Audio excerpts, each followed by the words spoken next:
It's 5 p.m. Eastern Standard Time. You know what it means? It's time for the Suede Covington Show. Starring Suede Covington, DJ, not the DJ, and Mr. No Cash. Best thing on the planet, baby.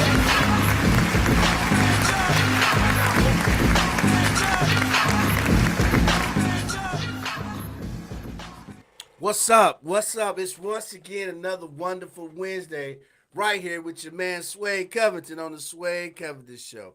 The best thing on the planet, baby. I'm here with a special guest. Hey, my name is Sarah. Sarah Lynn Grieve. Oh, she gave you all three names. She don't care about nothing. I'm only giving you one Google name. me. Google me. Oh, you Google? You want people to Google you? Yeah, go see the film that I worked on, the Boblo Boat documentary. Oh, you did the Boblo Boat documentary? Yeah. What did you do? Research. I researched Sarah Elizabeth Ray and Sugar Island, and when I met the director of the movie, he only had a 15-minute portion of Sarah Elizabeth Ray's story, and I don't know if you're familiar with her, but she forced the integration of the Boblo boats. Oh, she did? Yeah. So they had two boats? Yes. They the did? SS St. Clair and the Columbia. No, I'm saying, you said she forced the integration, so it was two Boblo boats? It was one for the white people, one for the black people? Or is that, or what do you mean? So when you say it was integration? segregated. Yeah. So yeah. I'm saying, so it was two boats. So did they go to the island at the same time, or how did that work? I'm just curious. So it was 1946 that she was kicked off the boats because she was a black woman and she was attempting to purchase a ticket and be on the boat with her classmates. Oh. She was in a secretarial school and she was most likely the first woman in her family to do something at this level. She had moved to Detroit from the South. Okay. And yeah, she was studying, being a student, and living in Detroit, where we had these laws that protected people from just those atrocities of segregation and So I helped find articles and photographs of her. I went to her house on the east side of Detroit where she died in 2006. East side? Go ahead. Yeah. And I went inside and it was, all of her stuff was still there. And, really? Yeah. All of her stuff was diaries, photographs, everything. Everything. Wow, It was a mess in there, of course, and all these old tires and. Oh, okay. Yeah. Okay. Amongst all those tires and other trash and rubbish, you had her diary and her other information. Yeah. Wow. Yeah. Wow. I'm gonna have to check that out. What is the name of it? The Boblo Boats documentary, and then the Sarah Elizabeth Ray project is now what's going to be a feature-length film instead of a 15-minute short. Really? Okay, that's good to hear. You had something to do with it getting extended, or? Yeah. Yeah? Yeah. It's, that's what's up. Yeah, because of my research, it's now as big as it is, because we got her, I noticed, I was like, hey, Aaron, the director, we became friends. He moved in right next door to me. Okay. So it was very serendipitous that this happened, that I became... serendipitous. Yeah. It's the word of the week. And he moved in right next to me, and a friend of a friend was just like, hey, you got to meet this guy, and he... and one thing led to another. Right? Yeah, and I noticed, I looked at him, I was like, these houses are being demolished. We need to check immediately to make sure this house isn't on the demolition list. Right. And of course it was. So we worked with I work with Desiree Cooper, and she knew the mayor, so we were able to contact the land bank and rescue that house. And now it's on the list of most endangered civil rights pioneer housing. Yeah. Okay. Yeah. Oh, wow. Okay, that sounds like very interesting work. Yeah, it may expose some people to some information that they didn't know, Yeah. and some changes that were caused by people who didn't know. So like this is a woman month. I mean, Yeah, I'm women's history. Women's History Month or something like that. Yeah. Yeah, there you go, right there. Right, am I saying that right? No, No, it's like woman International Women's and Women's Day. Women's Month. Women's Month. But today is the day. Today, that, right? Yeah, Right, that they right, celebrate. That right. we celebrate. Yeah. Yeah, did they celebrate? Okay. No, I'm just kidding. You know. But yeah. So what's her name again? Sarah Elizabeth Ray. Sarah Elizabeth Ray. She changed her name in the 70s to Liz Haskell, and that's when all of my research opened up. Oh, okay. So you was looking for Ray, but then you found out she changed her name, and then when you went to the new name, Yeah. gave you all the information and the backstory to everything. Yeah. Oh, okay. Yeah. Okay. She okay. ran a community center on the east side, Wow. and Action House is what it was called. And so she helped raise so many east side kids, especially during the time that Ditto had his community center. Okay. And so they had very similar principles and just wanting to impact the lives of children.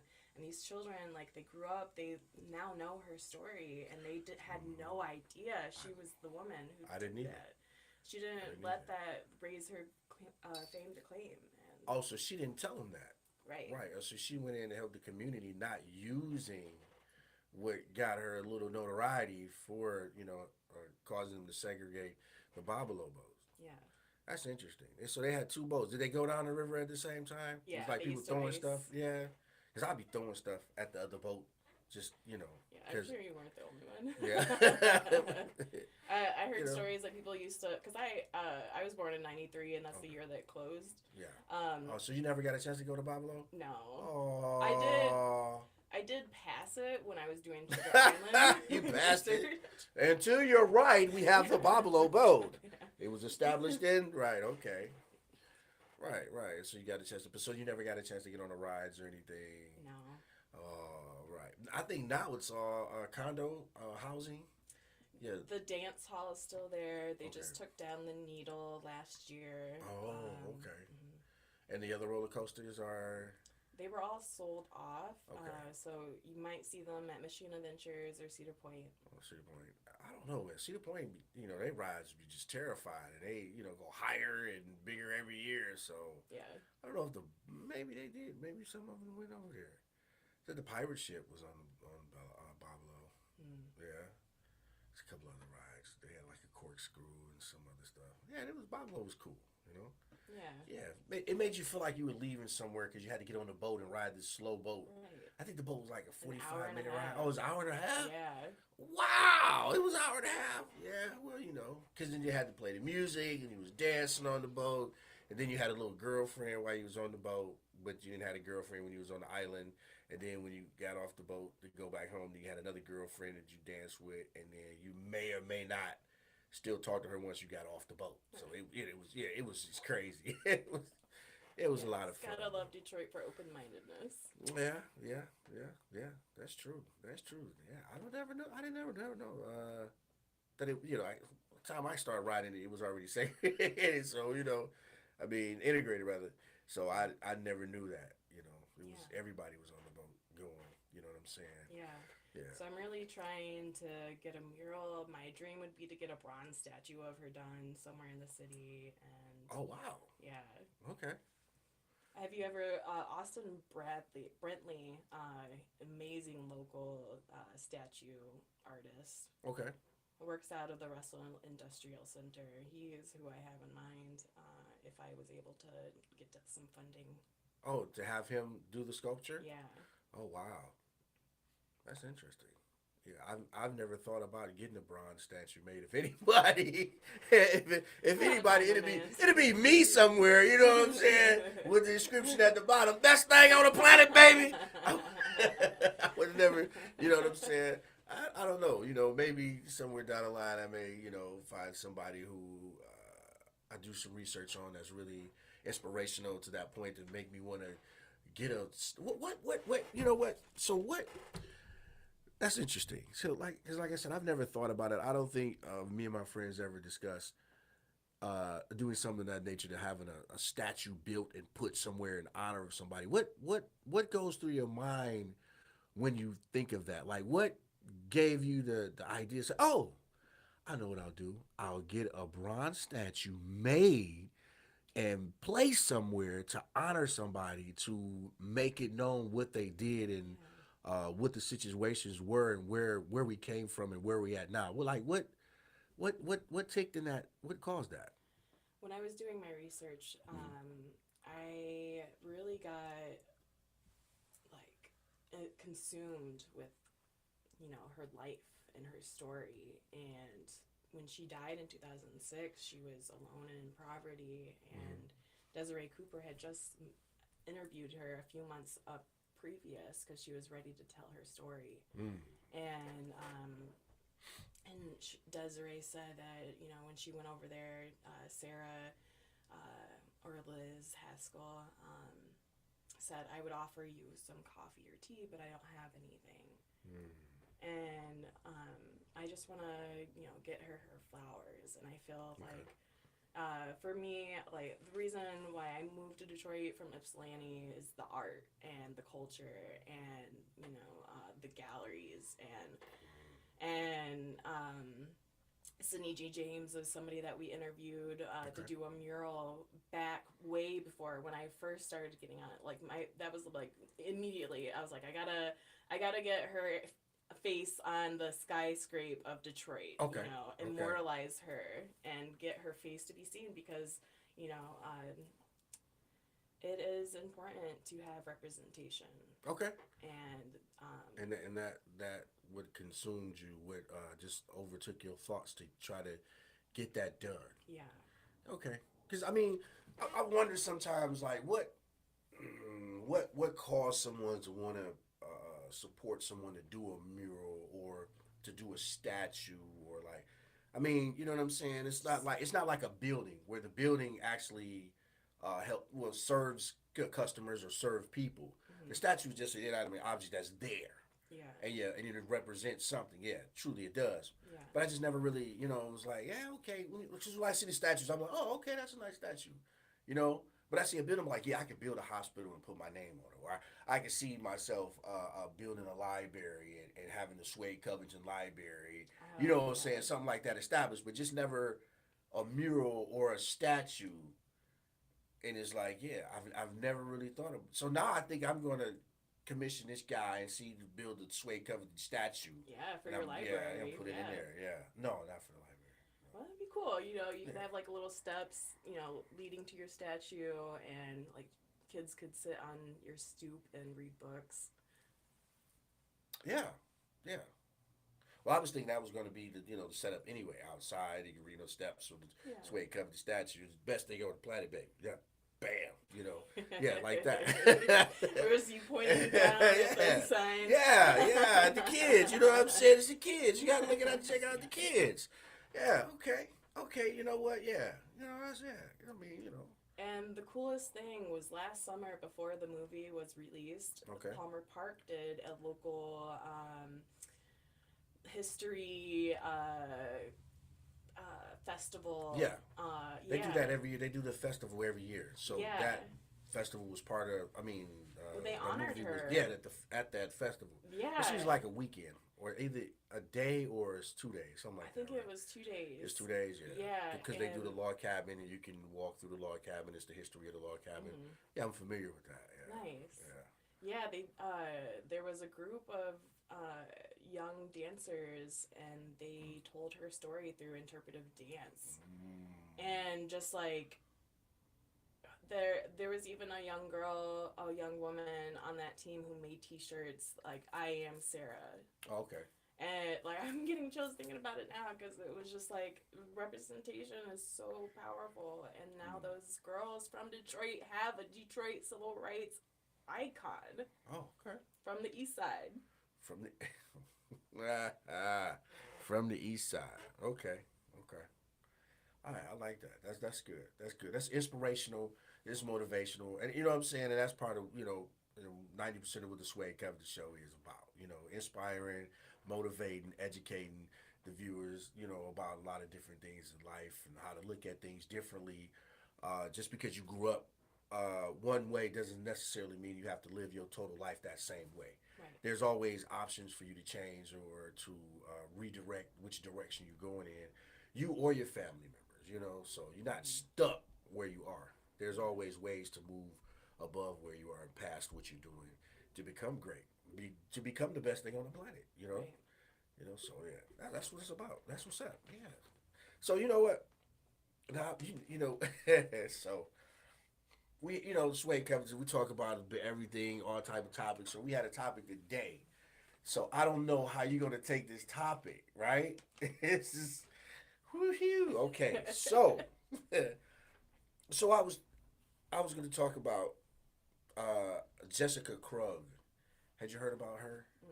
So she grew up as a Jewish white girl, but when she got a little older, she started saying that she was black. Okay. So she started off as a Northern American black, and then she changed and went to a U.S. rooted black, and then she ended up being a Caribbean rooted Bronx black person. That sounds lonely. Right? She sounds very sad looking for her tribe. So yeah, I was, that was something, and that this is the second one. You had the other young lady, I can't think of her name right now. Goes it? No. Dorzell, something, and she was portrayed as black, running the NAACP. Right. So it's like, okay, so what are we doing here? We have people identifying as women, people identifying as men. Okay, you kind of can deal with that, but when you go over cultures, like I don't know, because it's like I've talked about it before. Some women don't want transgender women to call themselves women. Now they're okay with them being transgender, right? But they can't call themselves a woman or call themselves a female. They want them to call themselves something else because they feel like you'll never be able to go through the physical changes that a woman actually goes through. So you never have a menstrual cycle. You will never be able to have a child. You will never be able to go through menopause. And some women feel like these are key elements of being a woman.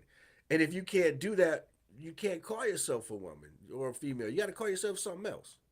Well, when you do have the sex change in operation, you do go through what is it called? Hormonal changes. Yeah, you do, but you'll never have a menstrual cycle though. Psychologically. You never have ovaries though. You know what I'm saying? You never be able to. You never have to go through the problem of deciding. Your body's still producing the same amount of estrogen that somebody who does is. Oh, okay. Women, y'all hear that? This is Sarah, not Sway, but she's giving a different viewpoint on it. Right. The medication does provide them with more estrogen levels than they would normally have as a man. Right. I understand that. So, and you say they do. You said because of these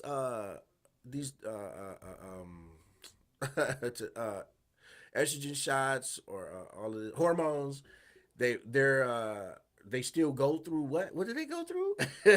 What is this now? So why puberty, essentially they're going through puberty again. Almost like a puberty again. Yes. Right. Really? Yes.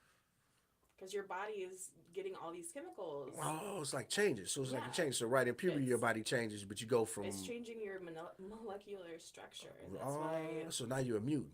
So you're changing them. Yeah. So not every. So now they create mutants. So that's what you're doing when you're transgender. You're now a mutant. Because it's changing you're trying to change your DNA from what it originally was to something else. Because your DNA doesn't change all the way. You still have traits of what you were born with, right? So right, but your muscular body changed the way you carry, Yeah, right. I understand your yeah. So that's what I'm saying. You're mutating. Right. You're actually changing. So metamorphosizing. Yeah, metamorphosizing. Hey, look, we gonna have some $10 worth of words a day before the show over with. Serendipity. Right. So now they're mutating, but now this is the thing, right? So when you make these changes, right? There's one profession or career or whatever that hasn't changed, and that's the doctors.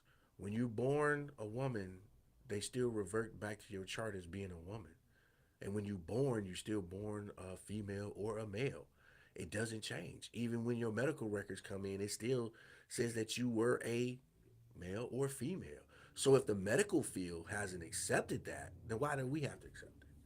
That's just a question. You don't have to answer that. I would double check your facts on that. Oh, you double check my facts on that? Yeah. Well, what you saying? Double check what? Because I'm pretty. So you trying to tell me that a child is born and they don't call it if they have the male or sex change, female? Oh, you mean their medical records as they Yeah. get older? Yeah. So once they have the change, their medical records change? Don't quote me, but You know what? I don't think so, because the reason why is because regardless of how you mutating, your original DNA is still there. So you have to be treated as this with the addition of this. Right. It doesn't completely change. So you don't I don't think you would get all the medical treatment, exact medical treatment, let's put it like that. You wouldn't get exact medical treatment as a female or a male because you have been mutated and your original DNA is still male or female. So you have to get treated as a male or female, which you originally were, with the mutation. As simple as that. No? I love it. Sarah's like, Suede, where are we going with this, man? Hey, you're watching the Suede Covington Show live, streaming on Facebook, YouTube, Twitch, and Twitter, and other social media platforms. Like, follow, share, comment, and subscribe. Thank you for watching WJZZ Cool TV, the coolest station in the world, man. It's your man right here, Suede Covington, on the Suede Covington Show. The best thing on the planet, baby. Right here with Sarah, and she gonna give you 3 names. Go ahead, Sarah. Sarah Lynn Grieve. And she said Google her. You know what I'm saying? Most people like, don't be Googling me. She like, Google me. Look me up. Let's talk about it. You know what I'm saying? She's doing a lot of things good for the community. She's trying to get a statue commission, like we was talking about earlier. I, never thought about getting a statue commission, but now I think I might do that. What I would really like to see on the back of the statue or something is all the people who donated towards it, and then it preserves their legacy as well. Like, they mattered because they did something that impacted the, Yeah, the community, the world, the state. Right. Yeah, it made a difference. Made a big difference. Or made a change. They created a sustainable object that's going to outlive themselves. There we go. Sustainable object. I love it. I love it. This is about the best vocabulary you got all year right here. From January to now. You know what I'm saying? It's the best ever. Yeah, that's the best ever. So I've looked at some stuff. So there's a guy in Thailand, right? Who had his face, so he was born in Thailand. He's a Thailander, I guess. Is that the right? Would I call him a Thailander? I don't know. So, and then he had reconstructive surgery to be a handsome Korean, to try to get away from the police because he was a drug dealer. Oh, okay. Right? Pretty privilege is the thing. Pretty privilege. He was trying to become a handsome Korean. I mean, I don't know how that would work. Like, it's like, okay, well, was he an ugly Thailander? Like, well, you know maybe what I'm in saying? Thailand, Koreans are really rich and beautiful, and it's just a completely different dynamic. Yeah, I don't know. I was thinking like the dude was crazy, and then on top of that, he ended up getting caught. So his whole little face reconstructive surgery just went down the tubes, and they had to, they caught him and didn't believe it was him, and they had to get the paperwork to try to find out. I'm like, dude, if you was doing that, you should have just left what you was doing and started a whole new life. But I think greed sometimes get him, and he never left, and they end up catching him. So he wasted all that money to be a handsome Korean, to be in a Thailand jail. So now he gonna be in jail handsome, and we're gonna see how he deals with that part of it. You know what I'm saying? It's like, huh? Like, you spent all this money to get away from the authorities, and you ended up still getting caught. Though if he's that big to where they're tracking down a new face, I don't think money is an issue. I think No, I think he could have got away if he had just left it, you know. Yeah. So, like, Face Off, like the movie Faced Off, they switch faces and everything. But I think that if he had, when he got the face, and of course he had the money, so he paid for the face, so he had money to pay for a whole new identity. So if he had just took the identity when he left out of the place, went somewhere to heal, and became this handsome Korean in Korea, I don't think he would ever got caught because he would have been too handsome. So handsome people don't get caught. So this the handsome people privilege, like you said. So he would have been good the whole time. He would, but since he stayed, he had to tell other people who he was so he can still get his credibility. You know what I'm saying? So when he had his face and he came back and he went back to do his deals, they're like, "Who are you?" "Oh man, it's me." That's too much pride and honor. Yeah. To try to get that back, or what do you mean? To have to keep a name when you change your face. Oh. Yeah, yeah. But he had to because I guess he had to. Maybe he spent all his money on the face and the ID, and need to recoup some money to make not. You don't recoup nothing. He had to make more money so he could live. So maybe that was the reason why he went back. And then, like I said, once he had to tell somebody, and then somebody told somebody else, and that's how he got caught. I really believe that's how he got caught because he was like, man, I just spent all this yen or whatever the money is over here on this face and his new identity, but now I don't have enough money to live. I'm gonna go back, make some money, and then go live this life. But I don't know. It had to have been something like family or yeah. I don't know. Yeah, because why would you risk it? yeah, why would you risk it? Because he didn't have enough money. He was broke after the face Money, change. though, like Yeah, money doesn't exist for those people. the drug dealers in Thailand. Yeah, Yeah, dude, it's the cryptocurrency. he's changing his face.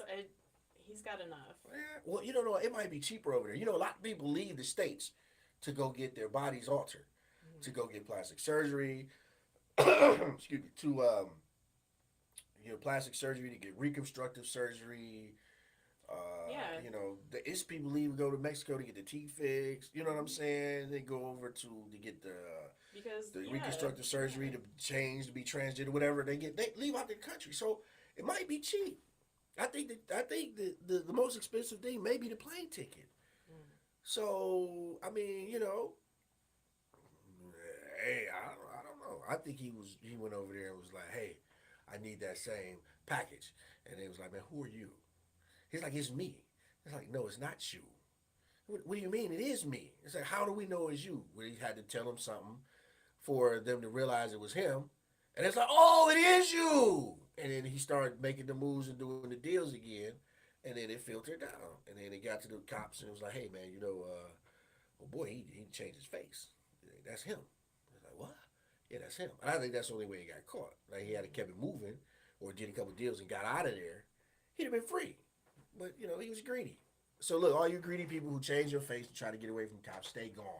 Don't come back. And then, it won't be a problem. That's what I think. Yeah, there you go. Thank you. It's a simple. That is great advice. I will. Hey, stop pulling my leg over there.